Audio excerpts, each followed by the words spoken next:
আমি ফিলিস্তিনের গলি গলি চিনি, আমি ফিলিস্তিনের মাটি চিনি। আমার চেয়ে বেশি ফিলিস্তিন চিনেন না আপনারা, আপনারা তো মিডিয়ায় চিনেন। আমার মতো ফিলিস্তিনের গলি চিনেন না। আমি 14 বছর আগে গিয়ে আসছি ফিলিস্তিন। আমি ওয়াদিয়ে খলিল চিনি, আমি চিনি ইব্রাহিম খলিল কোথায় শুয়ে আছে, আমি চিনি মুসা আলাইহিস সালাম কোথায় ঘুমাইতেছে, যেটাকে ওয়াদিয়ে মুসা বলে। আমি 14 বছর আগে মুসা আলাইহিস সালামের শ্বশুর বাড়িতে দাওয়াত খেয়ে আসছি। অহংকার করে বলতেছি না, বুঝানোর জন্য বলতেছি। আমি চিনি ফিলিস্তিনের জমিন কোন জমিন, যেখানে এখনো 70 জন নবী ঘুমায় আছে, যেটাকে দিয়ারুল আম্বিয়া বলে, নবীদের দেশ বলে, নবীদের দেশ। ওলামা কিতাব উঠাকার পড়া দেখো, ফিলিস্তিনকে বলে দিয়ারুল আম্বিয়া, নবীদের দেশ হলো ফিলিস্তিন। যেখানে আল্লাহ রসুলকে জন্য, মুহাম্মদুর রাসূলুল্লাহর জন্য 1.25 লক্ষ নবীদেরকে আল্লাহ একত্রিত করছিলেন। আমাদের নবীজি যেখানে ইমামত করছেন, ওনাদের সামনে বক্তৃতা দিছেন, ওইখান থেকে আরশের টেকআপ করছেন। মেরাজে গেছেন, ওই জমিন 40,000 এই পর্যন্ত মারা গেছে।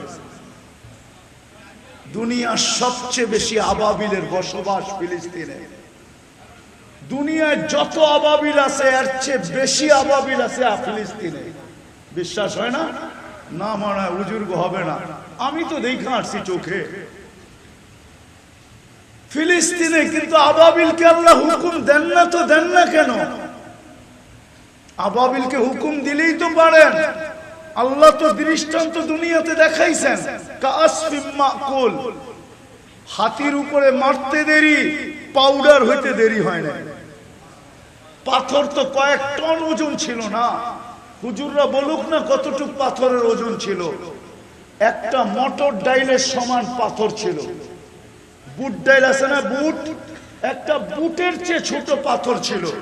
মারতে দেরি, হাতি পাউডার হইতে দেরি হয় না, পাউডার।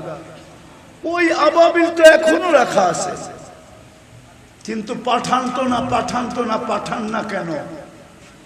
দোয়া তো আমরা করি। গত রমজানে আমি ভাবতেছিলাম, গত রমজানের আগেই তো যুদ্ধ শুরু হয়েছে, ঠিক না?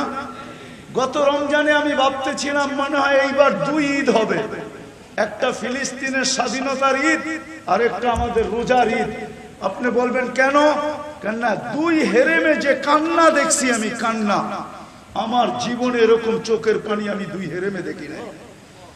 একদিকে তো ইমাম কাঁদতেছে, বেতের নামাজের ভিতরে যখন দোয়ায় কুনুত পড়ে, কুনুতে নাজেলা পড়ে, তখন যে কাঁদতেছিল, আরেক দিকে মুসল্লি কাঁদতেছে। মনে হয় যে একাকার মাটিতে পানির স্রোত চলতেছে, সেজদায় যায় হিচকি মেরা কাঁদতেছে। আমি ধারণা করতেছিলাম যে এবার 2 ঈদ হবে, কিন্তু ওই ঈদও গেছে, কোরবানি ঈদও গেছে। 1 বছর পার হয়ে আরেক বছর আসার বিলকুল দ্বার প্রান্তে চলে আসছে। আজ পর্যন্ত আমাদের চোখের পানি কবুল হওয়ার সারা দুনিয়ার মুসলমান কাঁদতেছে, ওলামা কাঁদতেছে, ফজালা কাঁদতেছে, আল্লাহওয়ালারা কাঁদতেছে। মা বোনরা যখন মিডিয়ায় দেখে, হয়তো পাওয়া যাবে এই গ্রামে কোনো মা বোনও পাওয়া যাবে, সে যখন ফিলিস্তিনের চিত্রগুলা মিডিয়ায় দেখে, কেননা মা বোনদের চোখের পানি অনেক কাছে, দিল বড় নরম, পাওয়া যাবে এই গ্রামে বহুত মা ওই চিত্র দেখা কাঁদে।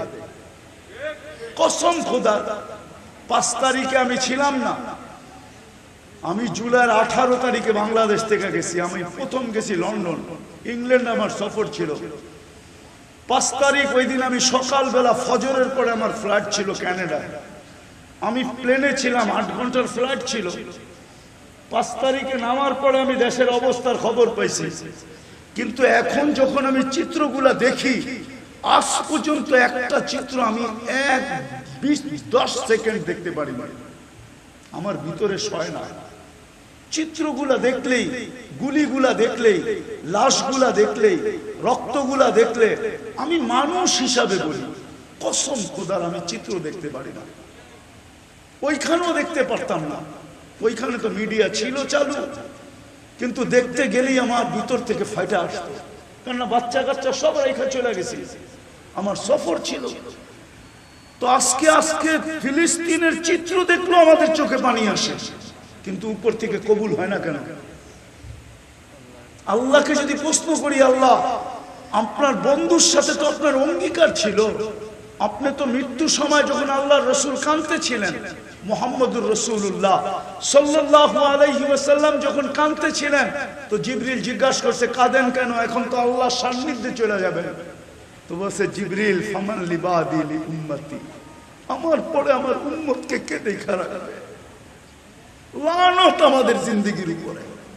ও যুবক, তুমি চুল কাটো ওদের স্টাইলে, যারা 24 ঘন্টা তোমাকে দুনিয়ার থেকে মিটায় দেওয়ার জন্য চেষ্টা করতেছে, ওদের স্টাইলে তুমি চুল কাটো, একটু লজ্জা হয় না?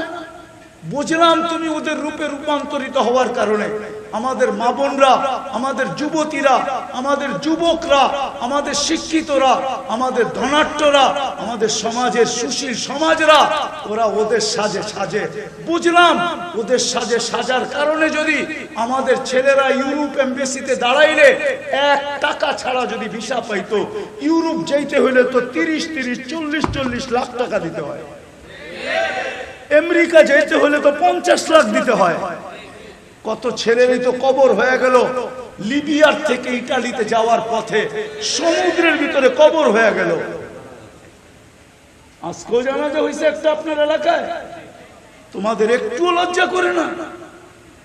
তোমরা ওই রাসূল যে তোমাদের জন্য আমাদের জন্য মরার সময় চোখের পানি জড়াইতেছে, অথচ যার 9 ফ্যামিলির ভিতরে বাতি জ্বালানোর মতো তেল ছিল না ওই দিন। রাসূলুল্লাহ সাল্লাল্লাহু আলাইহি ওয়াসাল্লাম ক্ষুধা নিয়ে দুনিয়ার থেকে যাইতেছেন, কয়েক ওয়াক্তের ক্ষুধার্ত ছিল। আম্মা জানরা বলতেছিল বাতি জ্বালানোর তেল নাই, খাওয়া তো দূরের কথা, খেজুরের বিচি পর্যন্ত ঘরে নাই যে চাবায়া পানি খাবো। যদি ঘরে বাতি জ্বালানোর মতো তেল থাকতো তাহলে আগে তেল পান করে খিদা নিবারণ করতাম। হাসান হোসেন ক্ষুধার্ত ছিল, আলী ফাতেমা ক্ষুধার্ত ছিল, কিন্তু তোমার আমার জন্য চোখের পানি ঝরাইতেছে, এখনো কবরে জড়াইতেছে, এখনো কবরে জড়াইতেছে। কবর থেকে যখন উঠবেন, আবুল সামরকান্দি রহমতুল্লাহ আলাইহি বলেন, কবর থেকে যখন উঠবে ওহুয়া ইয়াবকি ওয়া ইয়াকুল, চোখে পানি নিয়ে উঠবে আর বলতে বলতে উঠবেন, জিবরিল ময়দান তো খালি, ডাইনে দেখলে খালি দেখি, বামে দেখলে খালি দেখি, সামনে দেখলে খালি দেখি, পিছে দেখলে খালি দেখি, আমার উম্মত কই? উম্মত কোথায় গেল? জিবরিল সান্ত্বনা দিবে, আপনি ব্যতীত কেউ ওঠে নাই, না কোনো নবী, না কোনো রাসূল, না কোনো উম্মত, না আপনার উম্মত। আপনাকে প্রথমে উঠানো হয়েছে, শান্ত হন, নিয়ে যাবে মাকামে মাহমুদে, কিন্তু ওই চেয়ারের পাশে তো দাঁড়ায় থাকবে, হাত রাইখা বসবে না।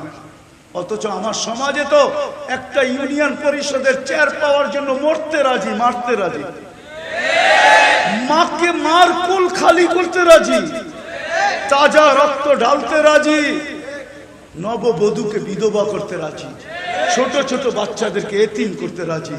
কি রাখা আছে একটা ইউনিয়ন পরিষদের চেয়ারের ভিতরে? আমাদের নবী তো আমাদের নবীজি তো মাকামে মাহমুদ পাবে। যে দুটা চেয়ার আল্লাহ নিজে বানাইছেন, একটা নিজের জন্য কুরসি আর একটা বন্ধুর জন্য মাকামে মাহমুদ। বসবে তো না, ওলামা বলুক বসবে, হাত দিয়ে দাঁড়ায় থাকবে, আল্লাহ জিজ্ঞেস করবে কেন বসবেন না? একটু পয়সা দেখেন না চেয়ারটা কেমন? বলছে আমি বসলাম, চেয়ার যদি আমাকে উড়ায় জান্নাতে নিয়ে গেল তাহলে আমার উম্মতকে দেখবে কে? বসবো না। দ্বিতীয় যুক্তি, আমি উম্মতকে অঙ্গীকার দিয়ে আসছি, আমি হাউজে কাউসারে অপেক্ষা করব, উম্মত যেন আমার অপেক্ষা না করতে হয়, হাউজে কাউসারের কাছে আমি ছুটে যাব। আমি উম্মতকে বইলা আসছি মাউইদুকুমুল হাউজ, আমি তোমাদের জন্য হাউজে কাউসারে অপেক্ষা করব। পিপাসিত উম্মত আসবে আর আমি আসতে দেরি, নিজের হাতে পানি পান করাইতে দেরি করব না। ও যুবক, এই কথা বইলা তোমাকে পান করাবে, বলবে পেয়ালা নিয়া ঠোঁটে লাগায় বলবে ইশরাব লা তাসমান বাদাহা আবাদা, পান কর যত মনে চায়, পিপাসা আর কোনোদিন তোকে বিরক্ত করবে না।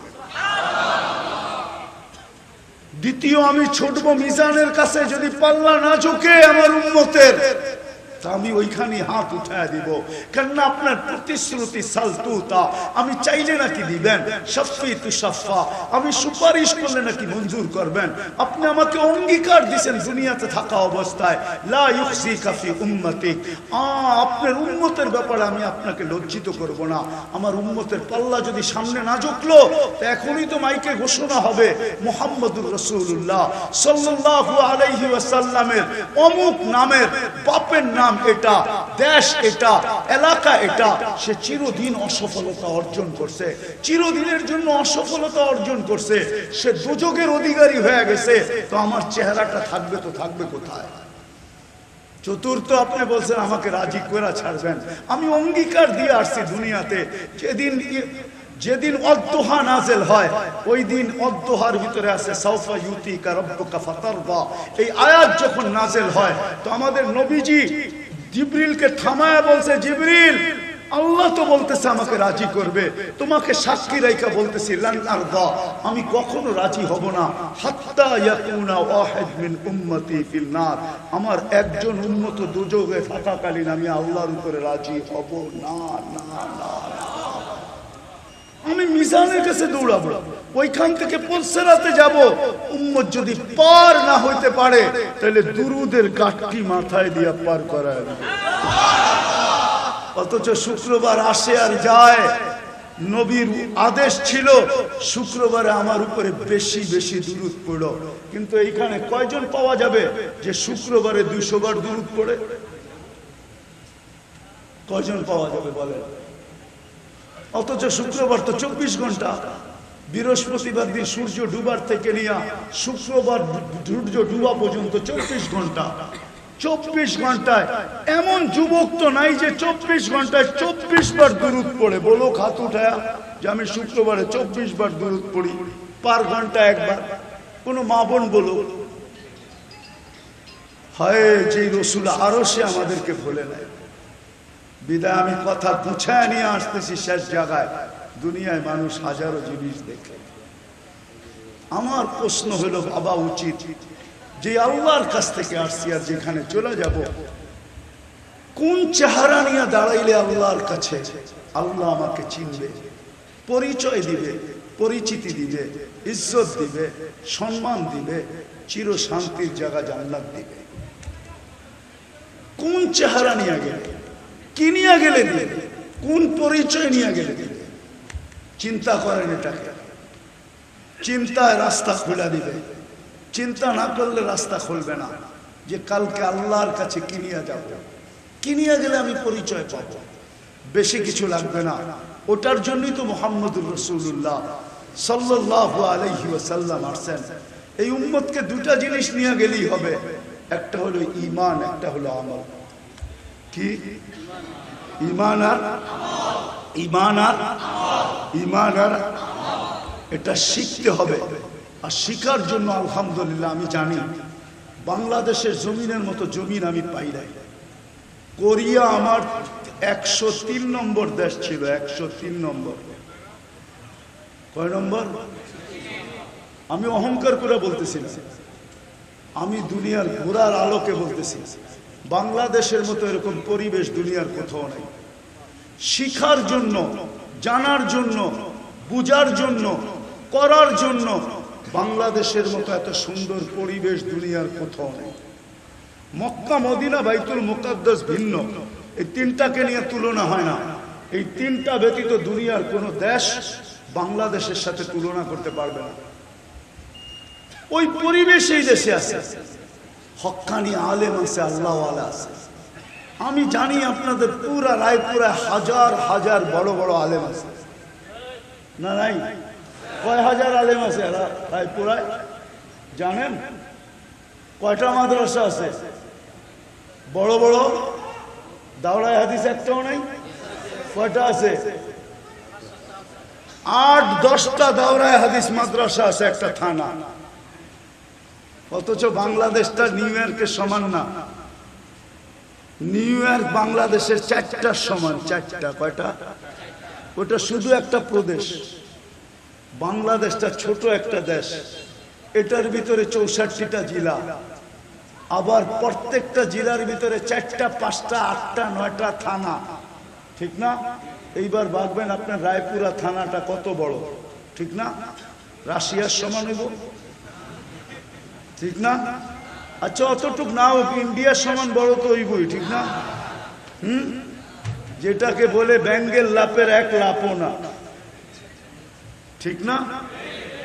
ছোট একটা থানা, থানাগুলো ছোট, প্রত্যেকটা ইউনিয়নের ভিতরে 50-60 জন করে আলেম নাই না? নাই? ভুল বলতেছি? আর কোথায় পাবেন?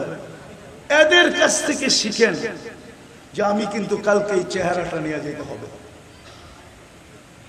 শিখেন এদের কাছ থেকে ঈমান, শিখেন এদের কাছ থেকে আমল, শিখেন এদের কাছ থেকে নবীর আসল ইশক কাকে বলে।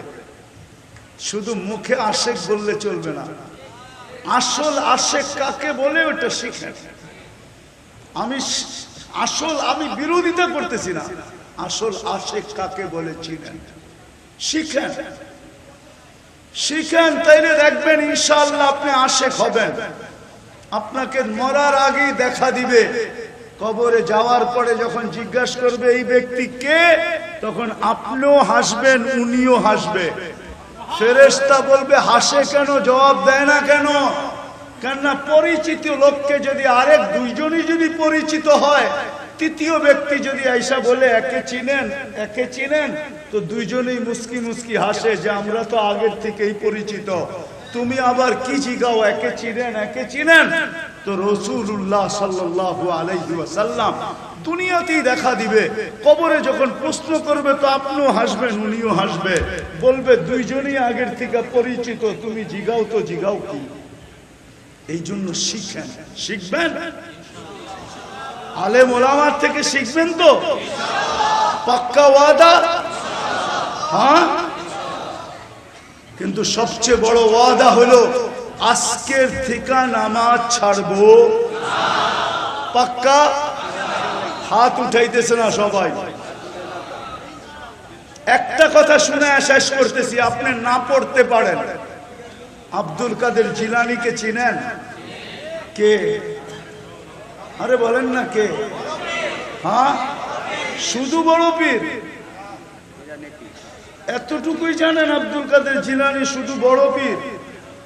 হায় হায়, রায়পুরা তো, রায়পুরার অধিকাংশ মানুষই তো পীরের মুরিদ, ঠিক না? আপনারা বড় পীরে শুধু এতটুকুই জানেন, বড় পীর, আসল পরিচয়ও জানেন না। আচ্ছা, কোন সময় আসলে পিরানে পীর কারে বলে শোনা মনে। আবার যদি আসি, আব্দুল কাদের জিলানী কে? পিরানে পীর, সবচেয়ে বড় পীর হলো আব্দুল কাদের জিলানী, পিরানে পীর, তরিকায়ে কাদেরিয়া, কাদেরিয়ার চশমা, ঝর্ণা যেখান থেকে বাহির হয়েছে, তরিকায়ে কাদেরিয়ার ঝর্ণা। ওই আব্দুল কাদের জিলানী রহমতুল্লাহ আলাইহি লেখছেন, নাহলে আমি বলতাম না। উনি লেখছেন, শুকর সকালবেলা ঘুমের থেকে উঠা আল্লাহকে বলে আলহামদুলিল্লাহিল্লাযী খালাকানি, প্রশংসা ওই আল্লাহর যিনি আমাকে অস্তিত্ব দিয়েছেন, আবতারা খালকি, সৃষ্টির ভিতরে সবচেয়ে নিকৃষ্ট কুড়া, তারপরও তো অস্তিত্ব দিয়েছেন। তারপরে সে একটা অনুরোধ করে বলে, আল্লাহ কাইলা ইয়াকা আউয়ালা নাযরিন আলা মান লা ইউসাল্লি, আমি এখনই চক্ষু খুলবো, আমার প্রথম দৃষ্টিটা যেন কোনো বেনমাজির উপরে না পড়ে, কাফেরের উপরে পড়ে পড়ুক, মুশরিকের উপরে পড়ে পড়ুক, ইহুদির উপরে পড়ে পড়ুক, খ্রিস্টানের উপরে পড়ে পড়ুক, কিন্তু কোনো বেনমাজি মুসলমানের উপরে যেন না পড়ে। কেননা আল্লাহ 5 বেলা ডাকে কাকে? কাকে ডাকে? কাকে ডাকে? তাইলে যেই মুসলমান আল্লাহর ডাকে সাড়া দিল না, ও শুকরের চোখে শুকরের কাছে এতটুকু ঘৃণিত। বিদায় আপনি না পড়তে পারেন, আমার কোনো আপত্তি নেই, কিন্তু এটা মনে রাখবেন, শুকরের চোখে আপনি এতটুকু নিকৃষ্ট। এই জন্য অঙ্গীকার করি আজকের থেকে নামাজ ছাড়বো। পাক্কা ওয়াদা? যুবকরা কি বলে? পাক্কা? বিলকুল। আল্লাহ আমাদেরকে আমল করার তৌফিক দান করেন। ওয়া মা আলাইনা ইল্লাল বালাগ। না হুজুর থাকবে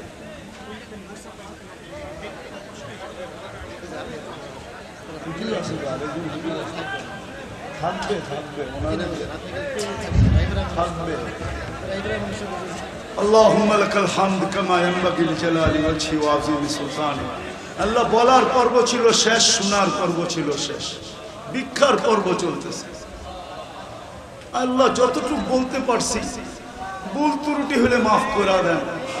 আল্লাহ বেশি কিছু চাবো না, শুধু একটা জিনিস চাবো, আল্লাহ আজকের এই আয়োজনকে কবুল করেন, আয়োজকদেরকে কবুল করেন, সাহায্য সহানুভূতিকারীদেরকে কবুল করেন। আল্লাহ আপনার ইজ্জতের দোহাই দিয়া বলতেছি, আপনি আজকে রায়পুরার মানুষগুলাকে কবুল করেন, এই মাটিটাকে কবুল করেন, এইখানের যুবকদেরকে কবুল করেন, এইখানের যুবতীদেরকে কবুল করেন, এইখানের নারী পুরুষকে কবুল করেন। আল্লাহ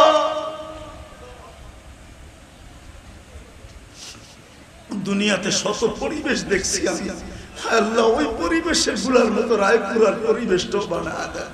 এইখানে কোনো বেনমাজি থাকবে না, এরকম পরিবেশ বানায় দেন। আজকে কমসে কম দিয়া দেন, আজকে কমসে কম দিয়া দেন, আমাদের ক্রান্তির কারণে দিয়া দেন। আল্লাহ যার হাত পছন্দ হয় তার হাতের উসিলায় দিয়া দেন, সাদা দাড়িয়ালাদের উসিলায় দিয়া দেন, আল্লাহ যুবকদের উসিলায় দিয়া দেন, এই জনগোষ্ঠীর উসিলায় দিয়া দেন। অন্তরালে মা বোনরা হাত উঠায় বসে আছে, এদের উসিলায় আল্লাহ রায়পুরার মানুষগুলাকে কবুল করেন, এই মাটিটাকে কবুল করেন, এর যুবক যুবতীদেরকে কবুল করেন, এর নারী পুরুষকে কবুল করেন। হায় আল্লাহ এখানে একজনও যেন বেনমাজি না থাকে, একজনও যেন বেদিন না থাকে, সবাই যেন দিনদার হয়ে যায়, সবাই যেন আল্লাহকে মাননেওয়ালা হয়ে যায়। এই মাহফিল দ্বারা আজকে হেদায়েতের হাওয়া পুরা রায়পুরার ভিতরে ছড়ায় দেন, কমসে কম রায়পুরার ভিতরে ছড়ায় দেন।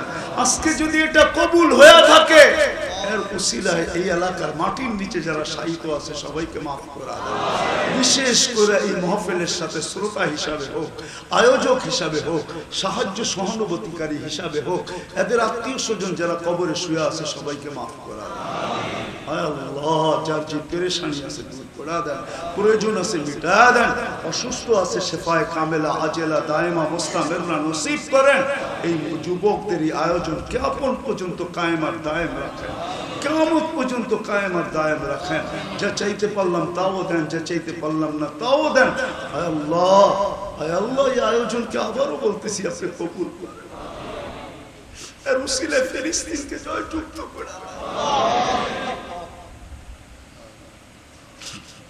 সারা দুনিয়ার মুসলমানকে হেফাজত করেন।